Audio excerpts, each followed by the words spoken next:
தமிழ்நாட்டில் ஒரு மாற்றம் வர வேண்டும். தமிழ்நாட்டிற்கு ஒரு விடியல் வர வேண்டும். விடியல் வராத ஒரு ஆட்சி இங்கு நடைபெற்றுக் கொண்டிருக்கிறது. மக்கள் விரோத ஆட்சி, பொய் சொல்லிக் கொண்டு அன்றாடம் தமிழ்நாட்டிலே கொலை கொள்ளை கற்பழிப்புகள் அன்றாடம் நடந்து கொண்டிருக்கிறது. பெண்களுக்கு பாதுகாப்பு கிடையாது.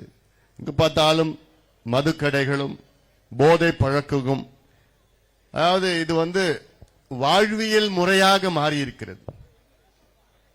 இதுக்கு முன்பு ஏதோ மது போதை அப்பப்போ ஏதோ ஒன்று பண்ணுவாங்க, குடிக்கிறது கூட ஓரளவுக்கு. அப்ப அந்த காலத்துல ஏதோ ஒரு கிராமத்துக்கு போனா சொல்லுவாங்க, அந்த காலம்னா நான் சொல்றது 100-200 ஆண்டுகளுக்கு முன்பு கிடையாது, 30 ஆண்டுகளுக்கு முன்பு தான்.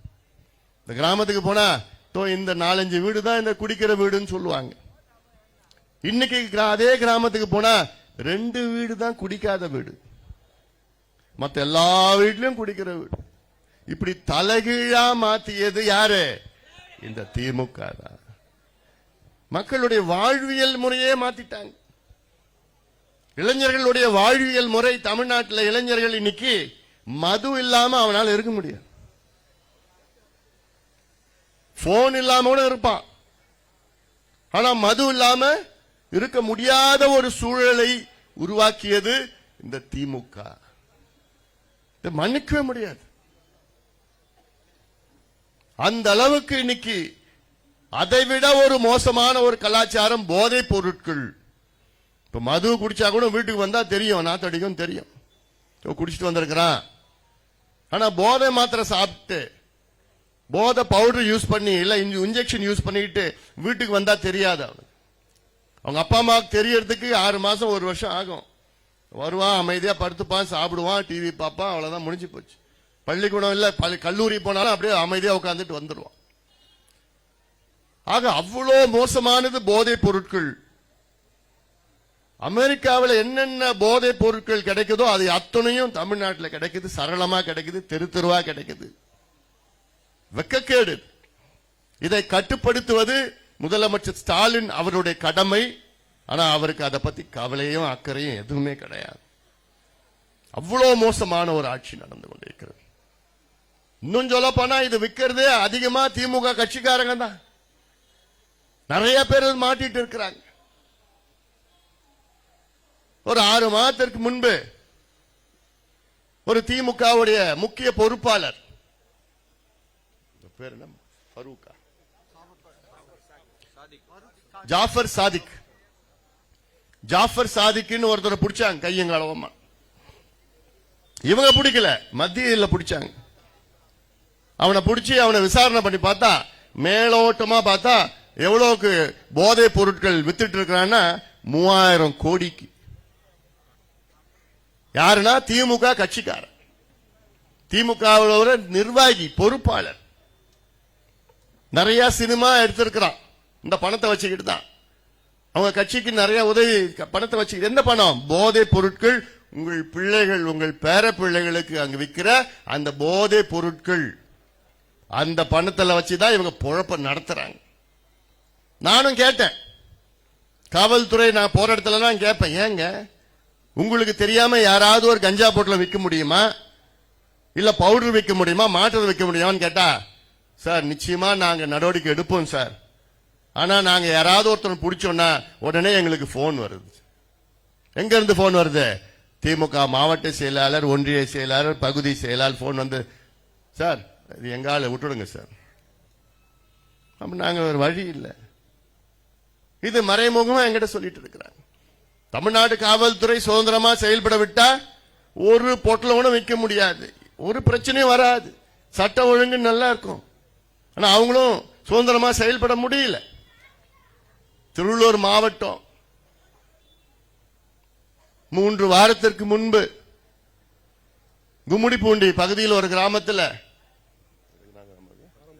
ஆரம்பாக்கம் கிராமம், 8 வயது ஒரு குழந்தை, பெண் குழந்தை. அந்த குழந்தைய தூக்கிட்டு போயிட்டு ஒரு மனித மிருகம் பாலியல் வன்கொடுமை கெடுத்துட்டான். 8 வயசு குழந்தை. என்னன்னு அவனை பிடிக்கிறதுக்கு 3 வாரம் ஆயிடுச்சு. காவல்துறை கண்டுக்கல. அதுக்கப்புறம் நாங்கெல்லாம் போய் அழுத்தம் கொடுத்து போராட்டம், தினமும் போராட்டம் பண்ணி நம்ம கட்சிக்காரங்க எல்லாம் அங்க போய் உட்கார்ந்துகிட்டு அந்த காவல் நிலையத்தை முற்றுகையிட்டு பாட்டாளி மக்கள் கட்சியின் பொருளாளர் திலகபாமா அங்கேயே போய் உட்கார்ந்துக்கிட்டாங்க. அதன் பிறகுதான் 8 டீம் 10 டீம் எல்லாம் போட்டுக்கிட்டு அவனை பிடிச்சாங்க. எங்கன்னா ஆந்திராவில் சூலூர்பேட்டையில் பிடிச்சானுங்க.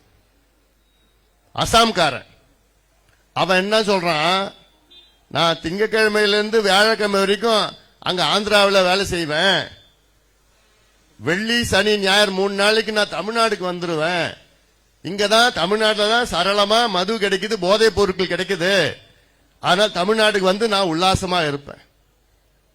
இதை விட ஒரு வெட்கக்கேடு முதலமைச்சர் ஸ்டாலினுக்கு கிடைக்குமா இருக்குமா? எதுக்கு வரானா? அந்த காலத்துல இங்க இருந்து ஆந்திரால போய் குடிச்சிட்டு வருவானுங்க. இப்ப ஆந்திரால இருந்து தமிழ்நாடுக்கு வரானுங்க. குடிக்கிறது மட்டும் இல்ல, இந்த போதை பொருட்கள் இங்க சரளமா கிடைக்குதுன்னு. இதை விட ஒரு வெக்கம் எதுவும் இல்லையா அவங்களுக்கு எல்லாம்? ஆட்சியாளர்களுக்கு அசிங்க அவமானம் அதெல்லாம். அதை பயன்படுத்தி இந்த பொண்ணுங்க குழந்தைகள் ஏன் நேத்து திருத்தணி பகுதி பக்கத்துல ஒரு 8 வயசு குழந்தை, அதையும் அதை ஒருத்தவன் அவனும் பார்த்தா வட இந்தியா சார்ந்த ஏதோ போட்டு கூட்டிட்டு போய் முயற்சி பண்ணான். சத்தங்களை தான் போட்டுட்டாங்க, பிடிச்சிட்டாங்க, ஊர் மக்கள் பிடிச்சாங்க. அப்போ என்ன தைரியத்துல இந்த திமுக ஆட்சி நடக்குது? பெண்கள் எல்லாம் நீங்க எல்லாம் மறுபடியும் வாக்களிப்பீங்கன்னு சொல்லிட்டா, தமிழ்நாட்டு பெண்களே உங்களுடைய வாக்கு ஒரு வாக்கு கூட திமுகவுக்கு போடக்கூடாது.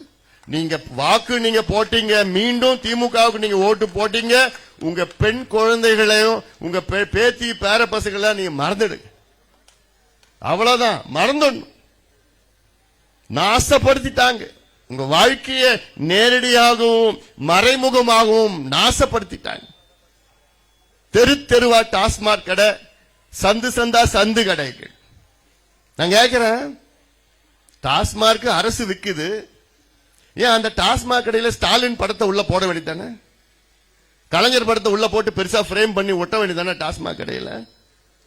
ஏன் ஒட்ட மாட்டீங்க? ஏன் போட மாட்டீங்க? உங்களுக்கே தெரியுது இல்ல, தப்புன்னு தெரியுது இல்ல? தப்புன்னு தெரிஞ்சு அது ஏன் அவ்வளோ கூவி கூவி வித்துட்டு இருக்கிறீங்க? முதலமைச்சர் ஸ்டாலின் அவர்களே, 8 ஆண்டுகளுக்கு முன்பு நீங்கள் ஒரு தேர்தல் பிரச்சாரத்துக்கு வந்து அப்ப நீங்க சொன்னீங்களே, நாங்கள் ஆட்சிக்கு வந்தால் முதல் நாள் முதல் கையெழுத்து பூரண மதுவிலக்கு கொண்டு வருவோம். என்ன ஆச்சு உங்க வாக்கு? ஸ்டாலின் அவர்கள், திமுக அவர்கள் எந்த வார்த்தை சொன்னாலும் அது பொய்யாதான் இருக்கும். இனி நம்பாதீங்க, தயவு செய்து நம்பாதீங்க. கடந்த தேர்தலில் ஒரு தப்பு செய்து விட்டீர்கள், இந்த தவறை மீண்டும் செய்யாதீர்கள். உங்க காலை பிடிச்சு கேட்கிறேன் நான், தயவு செய்து திமுகவுக்கு வாக்களிக்காதீர்கள், மீண்டும் இந்த தவறை செய்யாதீர்கள். மிகப்பெரிய ஒரு தவறு கடந்த தேர்தலில் நடந்திருக்கிறது. நாசப்படுத்திக் கொண்டிருக்கின்றார்கள். உங்களுடைய பிள்ளைகள் பேர பிள்ளைகளை மட்டும் கிடையாது, விவசாயத்தை நாசப்படுத்திட்டாங்க, நிர்வாகத்தை நாசப்படுத்திட்டாங்க, நம்முடைய ஆத்தையும் குளத்தையும் ஏரிகளும் எல்லாத்தையும் நாசப்படுத்திட்டாங்க. திருவள்ளூர் மாவட்டம்னாலே ஏரி மாவட்டம் தான். அந்த காலத்து செங்கல்பட்டு காஞ்சிபுரம் மாவட்டம் எவ்வளவு ஏரிகள் இருந்தது, எல்லாம் காணாம போயிடுச்சு. இந்த ஊர்ல தான் நம்ம கூவம் ஆறு போகுது. கூவம் என்ற அந்த கிராமத்தில் தொடங்கி இந்த திருவள்ளூர் நகரத்து மூலமா தான் கூவம் ஆறு போகுது. இந்த கூவம் நகரத்துல வந்த உடனே சாக்கடையா மாறிடுச்சு. அதன் பிறகு சென்னைக்கு போகணும், சென்னையில போனோன்னு முடிஞ்சு போச்சு. கூவன்னாலே உலக புகழ்பெற்ற வார்த்தை, அதே கப்படிக்குதுடா கூவம். இப்படிதான் மாறிக்கொண்டிருக்கிறது. இதுக்கெல்லாம் காரணம் இவங்க தான் காரணம். இதெல்லாம் நீங்கள் சிந்திடும். அதே போன்று இந்த 10 உரிமைகளை நான் தேர்வு செய்திருக்கின்றேன். இந்த 10 உரிமைகளும் மீட்டெடுத்தா உங்கள் வாழ்க்கை ஒளிமயமாக இருக்கும். தமிழ்நாடு இன்னைக்கு சிங்கப்பூருக்கு நிகராக இருக்கும். நான் தமிழ்நாட்டை வந்து மத்திய பிரதேஷ், இல்லாட்டி சத்தீஸ்கர், உத்தரப்பிரதேஷ், பீகார் கிட்ட ஒப்பிட்டு நான் சொல்லல. சிங்கப்பூருக்கு நிகராக தமிழ்நாட்டை என்னால கொண்டு வர முடியும். இந்த 10 உரிமைகளை உங்களுக்கு வழங்கினா போதும். தானா சீர்திருத்தங்கள் தமிழ்நாட்டில் நடக்கும். இந்த 10 உரிமைகள், இதுல மிக முக்கியமானது சமூக நீதிக்கான உரிமை. சமூக நீதினா என்ன? பாதாளத்தில் இருக்கின்ற சமூகங்கள், அடித்தளத்தில் இருக்கின்ற சமூகங்கள், கல்வியிலும் வேலை வாய்ப்பிலும் பொருளாதாரத்திலும் முன்னுக்கு வர வேண்டும். முன்னேறிய சமுதாயத்துக்கு நிகராக இவர்களுக்கு வளர்ச்சி அடைய வேண்டும். அதுதான் சமூக நீதி. அந்த அடிப்படையிலே தான் நம்முடைய இனமான காவலர் சமூக நீதி போராளி மருத்துவர் ஐயா அவர்கள் பாட்டாளி மக்கள் கட்சியை தொடங்கி இருக்கின்றார்கள். கட்சியினுடைய தொடங்கிய நோக்கமே அதுதான். ஆனால் அந்த நிலை இருக்கிறதா என்று அடித்தள மக்கள் இன்றைக்கு முன்னுக்கு கொண்டு வந்து முன்னேறி இருக்கின்றார்களா? இல்ல. அப்படி ஒரு சூழல் இருக்கிறதா? இல்ல. அப்படி ஒரு சூழல் திமுக ஆட்சி காலத்திலே நடைபெற்றுக் கொண்டிருக்கிறதா? இல்ல. காரணம், எந்தெந்த சமுதாயம் எந்தெந்த நிலையில் இருக்கின்றார்கள் என்று ஆட்சியாளர்களுக்கு தெரியாது, ஸ்டாலின் அவர்களுக்கு தெரியாது. தெரிஞ்சாதானையா ஒரு பிரச்சனை என்னன்னு தெரிஞ்சாதானையா அந்த பிரச்சனையை நீ தீர்க்க முடியும். அந்த பிரச்சனை என்னன்னு தெரியாமலே நீ எப்படியா அந்த பிரச்சனையை தீர்ப்ப? அதுக்கு எப்படி நீ விடை கொடுப்ப? ஒரு உதாரணம் நான் சொல்றேன். சலவை தொழிலாளர்கள் இருக்கிறாங்க. அவங்க ஒரு சமூகம். இந்த சலவை தொழிலாளர் சமூகம் தமிழ்நாட்டில் எத்தனை பேர் இருக்கிறாங்க? அவங்க எந்த நிலையில் இருக்கிறாங்க? அவங்க வீடு இருக்குதா? குடிசை இருக்குதா? குடிசையில வாழறாங்களா? அவங்க எத்தனை பேர் அரசு வேலையில் இருக்கிறாங்க? எத்தனை பேர் பட்டதாரிகள்? எத்தனை மருத்துவர்கள்? எத்தனை பேர் படிச்சிருக்கிறாங்கன்னு தெரிஞ்சாதானே அந்த சமூகத்துக்கு நீங்க தனி திட்டங்கள் கொடுக்கலாம், தனி இடஒதுக்கீடு கொடுக்கலாம், தனி வேலை வாய்ப்பை உருவாக்கலாம், படிக்கிறதுக்கு கடனை கொடுக்கலாம். அது தெரியாம எப்படியா அந்த சமூகத்தை நீ முன்னேற்றுவ? அது தெரியாம எப்படியா அவங்களுக்கு நீ சமூக நீதி நீ கொடுப்ப? முடி திருத்துகின்ற சமுதாயம் இருக்கு. அந்த முடி திருத்துகின்ற சமுதாயத்தில் எந்த நிலையில் இருக்கிறாங்கன்னு இன்னைக்கு தெரிஞ்சாதானே அவங்களுக்கு தனியா நீங்க திட்டம் போடலாம், அந்த சமூகத்தை முன்னேற்றலாம். இப்படி எவ்வளவு சமுதாயங்கள் இருக்கிறது. இப்ப எம்பிசின்னு இருக்கு. இந்த எம்பிசியில 115 சமுதாயங்கள் இருக்கிறது. அந்த 115 சமுதாயத்தில் எத்தனை சமுதாயங்கள் எல்லா இடத்தையும் எத்தனை பேர் எடுத்துட்டு போறாங்க? எந்தெந்த சமுதாயத்துக்கு இடம் கிடைக்கல, யாருக்கு சுத்தமா கிடைக்கல, இது எப்படி தெரியும்? சாதிவாரி கணக்கெடுப்பு நடத்தினாதான் தெரியும். சாதிவாரி கணக்கெடுப்பு தமிழக அரசு எடுத்தால்தானே எம்பிசியில 115 சமுதாயத்தில் யாரு அதிகமா எடுத்துட்டு போறான், யாருக்கு கிடைக்கல, யாருக்கு கிடைக்கல. அப்படி கிடைக்காதவங்களுக்கு நீங்க கொடுக்கிறது தானே சமூக நீதி. எஸ்சி எஸ்டியில 19 விழுக்காடு இடஒதுக்கீடு, அதுல 18 பட்டியலின மக்களுக்கு, ஒரு விழுக்காடு பழங்குடி மக்களுக்கு. இந்த பட்டியலின மக்களுக்கு கொடுக்கின்ற இடஒதுக்கீட்டில் 78 உட்பிரிவுகள் இருக்கிறது. அந்த 78 உட்பிரிவுகள் எத்தனை பேர் கிடைக்கல? அது எப்படி எடுப்ப? சாதிவாரி கணக்கெடுப்பு. பிசி இருக்கிறது, பேக்வர்ட் கிளாஸ், அதுல எத்தனை பேர் கிடைக்கல? அது எப்படி எடுப்ப? சாதிவாரி கணக்கெடுப்பு. இதை எடுக்க மாட்டேன் பிடிவாதம் பிடித்துக் கொண்டிருக்கின்ற ஸ்டாலின் அவர்கள். காரணம் கேட்டா எங்களுக்கு அதிகாரம் இல்லை என்று ஸ்டாலின் அவர்கள் பொய்யை சொல்லிக் கொண்டிருக்கின்றார்கள். எவ்வளவு பெரிய ஒரு பொய்! இதே சாதிவாரி மக்கள் தொகை கணக்கெடுப்பு தெலுங்கானா மாநிலத்தில் நடத்தி முடிச்சிட்டு அங்க இடஒதுக்கீடு அதிகப்படுத்தி சலுகைகள் எல்லாம் கொடுத்து முடிச்சிட்டாங்க. கர்நாடகாவில் 10 ஆண்டுகளில் 2வது முறை கணக்கெடுப்பு நடத்திட்டு இருக்காங்க, சாதிவாரி கணக்கெடுப்பு. பீகார் மாநிலத்தில் நடத்தி முடிச்சிட்டாங்க. ஆந்திராவிலும் ஒரிசாலும் நடத்திட்டு இருக்கிறாங்க. அப்போ மற்ற மாநிலங்களுக்கு அதிகாரம் இருக்கிறது, ஆனா நம்ம ஸ்டாலின் அவர்களுக்கு அதிகாரம் இல்லையா? நம்புவீங்களா? நீங்க நம்ப முடியுமா? மற்ற மாநிலங்கள் அதே சட்டம் தான் அந்த மாநிலத்துக்கும் பொருத்தம். இந்தியன் ஸ்டாட்டிஸ்டிக்கல் ஆக்ட் 2008 கீழ் அவ்வளோ மாநிலங்கள் சாதிவாரி கணக்கெடுப்பு அந்த புள்ளி விவரங்கள் துல்லியமாக எடுத்திருக்கின்றார்கள்.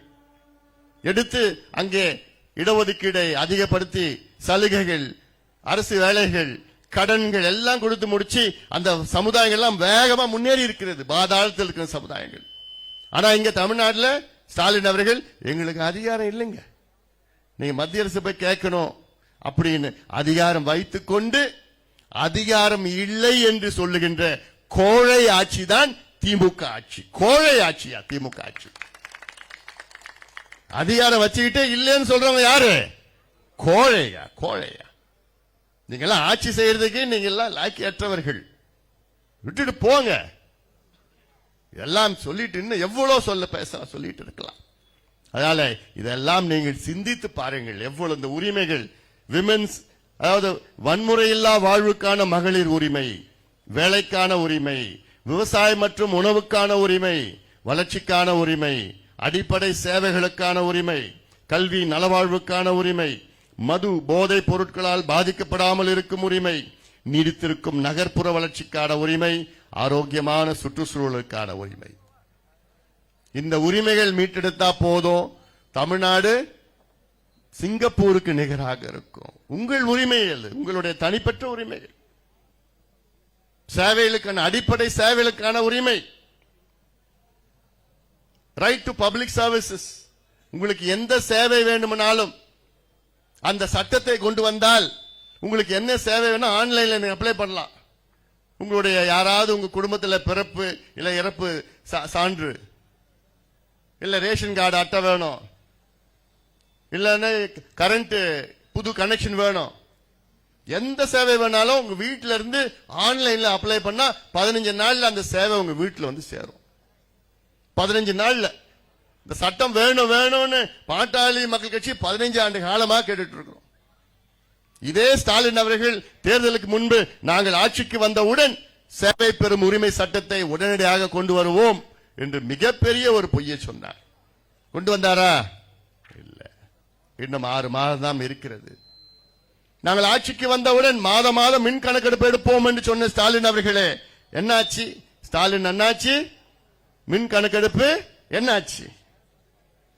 நாங்கள் ஆட்சிக்கு வந்தவுடன் நீட்டு தேர்வை ஒரே வாரத்திலே நாங்கள் ஒழிப்போம் என்று சொன்னீங்களே, வாய் கீழே பேசுனீங்களே, என்னாச்சு? அது பொய் பொய். நாங்கள் ஆட்சிக்கு வந்தவுடன் அரசு வேலை வாய்ப்பை கிட்டத்தட்ட 5 லட்சம் புதிய அரசு வேலை வாய்ப்பை உருவாக்குவோம் என்று சொன்ன ஸ்டாலின் அண்ணாச்சி அவர்களே, என்னாச்சு? பொய் பொய். நாங்கள் ஆட்சிக்கு வந்தவுடன் அரசு ஊழியர்களுக்கு பழைய ஓய்வூதியத்தை நாங்கள் உடனடியாக வழங்குவோம் என்று சொன்ன ஸ்டாலின் அண்ணாச்சி, என்னாச்சு? பொய். கடந்த சட்டமன்ற தேர்தலில் அதிகமா திமுகவுக்கு வேலை செஞ்சது யாருன்னு தெரியல, அரசு ஊழியர்களும் ஆசிரியர்களும் தான். அதே வேளையில இன்னைக்கு அதிகமா கோபத்தில் இருப்பது திமுக மீது யாரு? அதே அரசு ஊழியர்களும் ஆசிரியர்களும் தான் கோபத்தில் இருக்கிறாங்க. தேர்தல் வரும்னு காத்துட்டு இருக்கிறாங்க. ஏன்னா இவங்க ஏமாத்தி ஏமாத்தி ஏமாத்தி இவங்களுடைய டிஎன்ஏல இருக்கு. திமுக டிஎன்ஏல என்ன இருக்கு? பொய் சொல்லி ஏமாத்தி. அதை நம்பாதீர்கள் தமிழக மக்களே, நம்ப வேண்டாம், நம்பாதீர்கள். போதும், நம்பியது போதும். நாங்கள் ஆட்சிக்கு வந்தவுடன் தொழிற்சாலைகள் உள்ள அங்க வேலை வாய்ப்பில் உள்ளூர் இளைஞர்களுக்கு 75 விழுக்காடு வேலை வாய்ப்பை உருவாக்க சட்டத்தை கொண்டு வருவோம் என்று பொய் சொன்ன ஸ்டாலின் அவர்களே, எவ்வளவு பேர் படிச்சுட்டு இருக்கிறான் அந்த ஏரியாவில். இங்க போய் இந்த ஃபேக்டரியில போய் வேலை கேட்ட கொடுக்கறாங்களா? இல்ல, கிடைக்கல. ஆனால் இந்த சட்டத்தை கொண்டு வந்தால் 75% வேலை இந்த ஃபேக்டரியில உங்களுக்கு தான் கொடுக்கணும், இந்த ஊரை சார்ந்தவர்கள் தான் கொடுக்கணும். சட்டம் வேணும். இந்த சட்டம் வேண்டும் என்று தொடர்ந்து பாட்டாளி மக்கள் கட்சி தொடர்ந்து எவ்வளவு போராட்டங்கள் செஞ்சு விட்டது. அதனால்தான் சொல்றேன், ஒரு மாற்றத்தை கொண்டு வாருங்கள். ஆட்சி மாற்றம் வேணும், எங்களை ஆட்சிக்கு கொண்டு வாருங்கள். கொண்டு வந்தீர்கள் என்றால் நான் சொன்னதெல்லாம் நடக்கும். உங்கள் பெண்கள், வீட்டு பெண்கள், உங்கள் பிள்ளைகள் பாதுகாப்பாக இருப்பாங்க. போதை மதுவை ஒழிப்போம், வேலை வாய்ப்பை உருவாக்கும். இன்னைக்கு வேலை இல்லாததான் அவன் போய் குடிக்கிறான், போதை பழக்கத்தை பயன்படுத்திட்டு இருக்கிறான். அவன் வேலைக்கு போனா இதெல்லாம் பண்ண முடியாது. நம்முடைய இயற்கை வளங்களை பாதுகாப்போம். இந்த கூவம், இதெல்லாம் கூவம் நாங்க எங்களுக்கு மட்டும் வாய்ப்பு கொடுங்க. திருவள்ளூர் வழியா, நகரத்து வழியா கூவம் போதில் இந்த கூவத்தில் இருக்கிற அந்த தண்ணியில நீங்க குடிக்கலாம். அந்த அந்த அந்த மாதிரி ஒரு மாற்றத்தை என்னால கொண்டு வர முடியும். திருவள்ளூர்ல மட்டும் இல்ல கூவத்தை குடிக்கிறது, சென்னையில இருக்கிற கூவத்திலையும் தண்ணி குடிக்கிற மாதிரி எங்களால கொண்டு வர முடியும். ஆனா ஒரு வாய்ப்பு வேணும். எங்ககிட்ட எவ்வளவு திட்டங்கள் எங்ககிட்ட இருக்கு. ஆனால் நீங்க யார் யாருக்கோ தவறானவர்களுக்கு நீங்க இந்த ஆட்சியை கையில கொடுத்துட்டீங்க. அவங்களுக்கு என்ன நடக்குதுன்னே கூட தெரியல. என்ன நடக்குது? பொம்மை ஆட்சி நடக்குது. ஸ்டாலின் அவர்கள் 2 மணி நேரம், காலையில 2 மணி நேரம் ஒரு கால் ஷீட் கொடுக்கிறார், வந்து நடிச்சுட்டு போறார். சுத்தி இருக்கிறவங்க எல்லாம் நாடகம் நடத்திட்டு ஷார்ட் ரெடி ஆக்ஷன் அப்படின்னு சொல்றாங்க. அவர் வந்துட்டு ஆக்ஷன் பண்ணிட்டு போயிடுறார். அதை இது மீடியாவில் அப்படியே போட்டு காமிச்சிட்டு இருக்காங்க. உள்ளுக்குள்ள என்ன நடக்குதுன்னா ஒண்ணு நடக்கல, ஒண்ணுமே இல்ல. இதான் நடக்குது, இதான் உண்மை, இதான் யதார்த்தம். 7000 பேர் கொலை செய்யப்பட்டிருக்கின்றார்கள். எவ்வளோ? இந்த 4.5 ஆண்டு காலத்தில் 7000 பேர் கொலை செய்யப்பட்டிருக்கிறார். மேடையில் பேசினாங்க பாரு, நண்பர் ஆம்ஸ்ட்ராங் கொடூரமான முறையிலே கொலை செய்யப்பட்டார். ஒரு தேசிய கட்சியின் ஒரு மாநில தலைவர். எவ்வளவு கொடூரம்! இன்னைக்கு வரைக்கும் பிடிச்சாங்களா யார் பண்ணாங்கன்னு? இதுதான் சட்டம் ஒழுங்கு. அதனால இதெல்லாம் மாற்றி அமைக்க வேண்டும். பாதுகாப்பு தான், எல்லாமே பாதுகாப்பு. விவசாயிகள் என்ன பாவம், அதாவது குமரி கொண்டிருக்கிறார். விவசாயிகள் அப்படியே கோபத்தில் இருக்கின்றார்கள். வருகின்ற தேர்தலில் ஒரே ஒரு விவசாயிகளும் திமுக வாக்களிக்க பார்ப்பதில்லை. ஒருத்தரோட ஓட்டு போட மாட்டாங்க. அது மட்டும் முடிவு பண்ணிட்டாங்க விவசாயிகள். விவசாயிகள் கொடுத்த 11 வாக்குறுதி, அதுல ஒன்னு கூட நிறைவேற்றல. எவ்வளவு? ஒன்று கூட நிறைவேற்றல. விவசாயிகள் கொடுத்த ஒரு வாக்குறுதி கூட நிறைவேற்றல ஸ்டாலின் அவர்கள். பிறகு எந்த தைரியத்தில் இவங்க ஆட்சி செஞ்சிட்டு இருக்காங்க? மீண்டும் எந்த தைரியத்தில் ஓட்டு கேட்பாங்க? இதெல்லாம் நாம் நிச்சயமாக நடக்கும். நீங்க எல்லாம் ஒற்றுமையாக இருங்க. நான் இன்னைக்கு இங்க வந்ததே உங்ககிட்ட ஓட்டு கேட்க நான் வரல, உங்ககிட்ட நியாயம் கேட்க நான் வந்திருக்கிறேன். ஓட்டு கேட்க நான் வரல.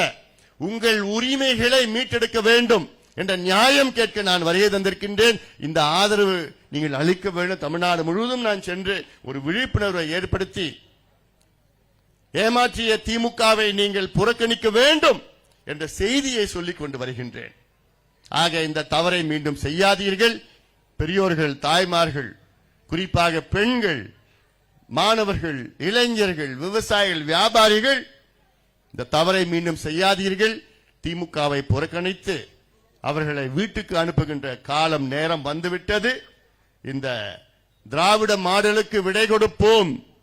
தமிழ்நாட்டை மீட்டெடுப்போம். நம்முடைய உரிமைகளை மீட்டெடுப்போம். உங்கள் உரிமைகளை பெறுவோம். இந்த நிகழ்ச்சியை மிக சிறப்பாக நடத்தி கொண்டிருக்கின்ற அனைத்து நிலை நிர்வாகிகளுக்கும் என்னுடைய நஞ்சார்ந்த நன்றி, வாழ்த்துக்கள், பாராட்டுகளை தெரிவித்து, தமிழக மக்களே ஆதரவு கொடுங்கள், வாருங்கள், நாம் எல்லோரும் ஒன்றிணைத்து நம்முடைய உரிமைகளை மீட்டெடுத்து தமிழ்நாட்டை காப்பாற்றுவோம், காப்பாற்றுவோம், காப்பாற்றுவோம் என்று சொல்லி நன்றியோடு விடைபெறுகின்றேன்.